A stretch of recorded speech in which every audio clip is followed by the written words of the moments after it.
In the professional ranks, players have to develop not just on the field, but in the weight room as well.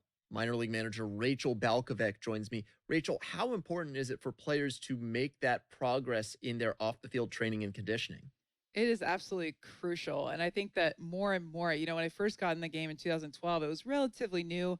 But now we're talking about if you're not doing it, you're behind. So it's hard to believe, but every single player is lifting 2 times a week in season at least. And that's through playing, 6, 7 days a week. They're still lifting before the games, which I don't think a lot of people understand, True. how consistent they are and how much that helps them to keep their energy levels up throughout the season. A minor league pitching coach offers advice to a new member of his staff. Chris, getting in the right bullpen work is essential. I think Coach already talked to us about that. Yes. So welcome back. Road to the show number 2. Episode number 2 is underway.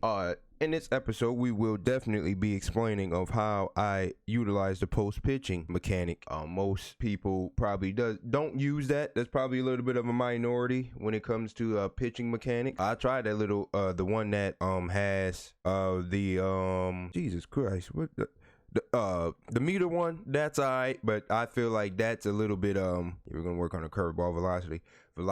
I feel like the meter one is good and bad, because if you start having a bad game, that meter starts to move quick, and now you got to change the timing. As far as like the analog pitching goes, no sir, nothing goes into the strike zone when I use that, because I got crooked thumbs apparently. And then you have the classic where you just hit the pitch and throw it, but that is truly based off of your ratings, and that's kind of like why you even using that, especially at a 56 rating like myself. But as you can see, I'm 1-0, 8 strikeouts, 1.42 ERA, 6.1 innings. Let's get into the game and see exactly how I utilize the post pitching.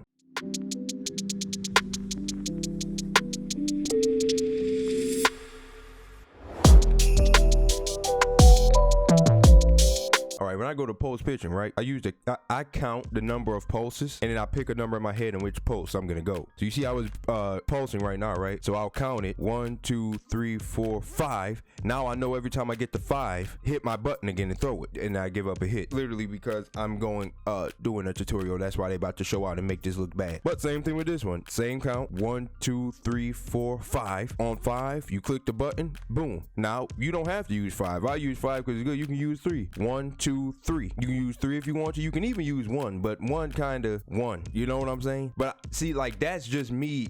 It's not even a 1 count for me, because I'm still counting before I get to 1. But that's all I do. I just count the pulses. 3, 4, 5. I count the pulses, then I'll throw it. That's simple. 1, 2, 3, 4, 5. Booyah. Good pitch. Knuckleball. You just sit there and look at it every time. 1, 2, 3, 4, 5. Boom. Another good pitch. 3 straight knuckleballs and a double play. Yeah. We don't get any out. Oh, being in double A, man. But yes, that is how I use 1, 2, 3, 4, 5. That's what's going through my head when I use post pitching. 1, 2, 3, 4, 5. Just like that, something simple, nothing too. Can we get a double play now? Oh my God, no, we cannot. Lord have mercy, I'm about to give up a run already. Come on, knuckleball, come in clutch. Come in clutch, knuckle. Come in clutch, knuckle. Come in clutch. We need a strikeout right here, knuckleball. That's what we need. We need a strikeout. 1, 2, 3, 4, 5. Boom. Good pitch, knuckleball coming in. Yes, this is what we need here. 1, 2, 3, 4, 5. We need a strikeout. 1, 2, 3, 4, 5. Yeah, were you a knucksy thrower? It's the only pitch you throw. 1, 2, 3, 4, 5. We know that's a good take, but you're getting up out of here because the knuckleball said so. They tried to get us right there. They really tried to get us to lose that. We gave up 2 hits in that game. The good thing about post pitching, and another reason why I decided to use post pitching over meter pitching, is because meter pitching all changes on the speed of the animation that you use. Kind of like 2K, like certain bases have certain speed, or certain bases feel a certain way when you turn the speed up to the highest. So MLB kind of is, certain animations are faster when your pitcher is settled, while they meter may slow drastically down when they get rattled. And it's also like the opposite. Like some of them might have a nice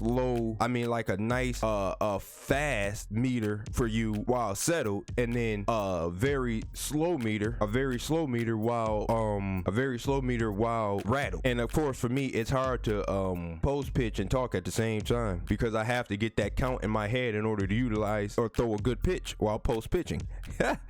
So yes, so that's why the struggle of post pitching happens. But this knuckleball is something crazy. Get out of my game, sir. Get out of my game. We're going to the major leagues. Ooh, I thought they was gonna give me the lead, but not yet. You're not ready to give me the lead yet. I understand the lead yet. But I'm just gonna dominate AA anyway. I'm gonna dominate AA anyway, and just really like, come on. When a commentator see that the pitch is in the zone, it needs to be called something. Let's do this. Let's go. Oh yes, that knuckleball, boy, I tell you.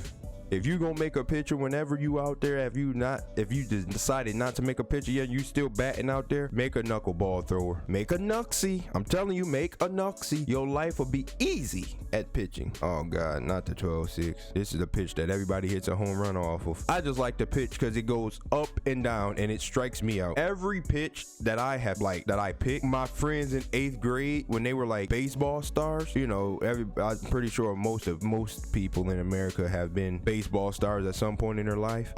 They taught me how to throw all these pitches right here. They taught me, oh, my timing got messed up. They taught me how to throw all these pitches. The knuckleball, changeup, curveball, four seam, and 12-6. I know how to throw all those pitches. Now, I never played baseball a day in my life, like competitive baseball. Never played that at all. But you know, they just showed me how to throw these pitches when we would go outside. I used to go to their baseball games partially because we were gonna hang out later that day, and their field was in my neighborhood. But no, I would go to their baseball games and then I would go to their house and they would show me how to throw pitches. That's beautiful. That's beautiful. But and it's so sad that because I'm so one-sided on the baseball game, because I cannot hit at all, I can't do like a Diamond Dynasty series. I think I could probably do like a franchise maybe and be like a GM, that type of stuff. But you know, my knowledge on baseball is so like out of whack and low. I don't know anything. I barely know any players. You know what I'm saying? Like, it's bad. And you're like, well, why are you playing a game and you have no knowledge of it? Don't we all do that? Isn't there all a game that we have that we don't necessarily watch nor have any knowledge of? I used to buy NASCAR and the only NASCAR drivers I knew was Dale Earnhardt Jr., Tony Stewart, I think his name was, and Kyle Busch. That was it. Don't know anybody now. Our players out here throwing some booth right now. Do you see that? There we go.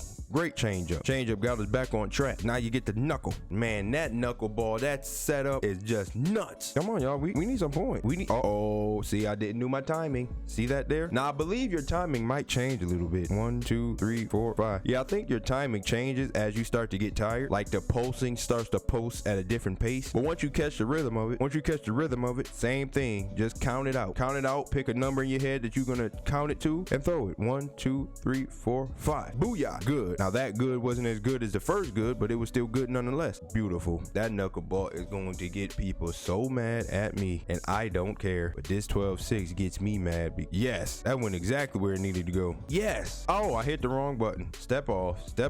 And the knuckleball to strike. Oh, first baseman, you might have been able to get that, but y'all are like the slowest people on the field. I think, bye-bye. I think pitchers are even faster than first basemen. But I need my team to get just one point, because this team ain't scoring on me. I don't see no home runs happening out here today. Lord, see, every time I start talking, they start to ramp it up. Every time I start talking, they ramp it up. Ooh, he almost shot that out. Oh my God, I got adjust late. Get out of the game. They got 4 hits to our 1. Their pitcher is dominating our pitcher. I mean, well, I am the pitcher, but their pitcher is dominating my team, and I'm giving up hits to his team. He only gave up 1 to my team, and it wasn't a home run. And I'm about to get subbed out. Ooh, I struck you out bad. Thank you. Bye-bye. Struck you out real bad. That knuckleball is so crazy. That knuckleball literally just freezes them. Then you got a curveball too. Ooh, did I just get, oh my God. I literally just said I'm not giving up any points. And then I give up a home run on a curveball. I'm about to catch an L. This is no good. This is no good at all, man. No good at all. It's some bull. Every time I say something good about my, yes. Oh yeah, we cracked the code. Aha, I'm not leaving.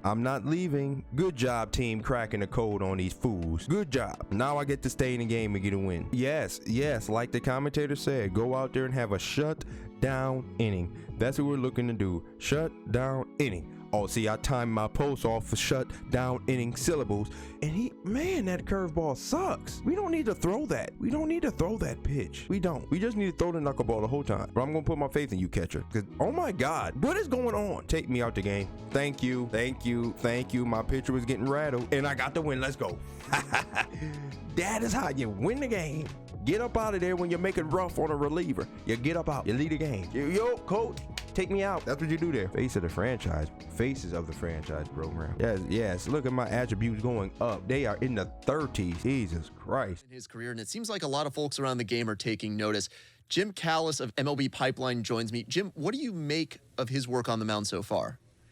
It's been very impressive. I mean, we always knew this guy had arm strength, but he needed to refine it, and we're seeing that. You know, this is a guy who he's not just throwing the fastball. He can throw multiple pitches. His secondary pitches have gotten better. He's throwing them for strikes, and not just strikes, but quality strikes. He's putting the ball where he wants in the strike zone. So it's been very impressive. You know, and you can sometimes see, you know, when you're watching prospects in the minors, pitchers in the minors, the guys who are really dialed in, their team loves playing behind them. The defenders are, you know, engaged. This guy's throwing strikes. The game's moving quickly. They're having success. And you can see that with this guy.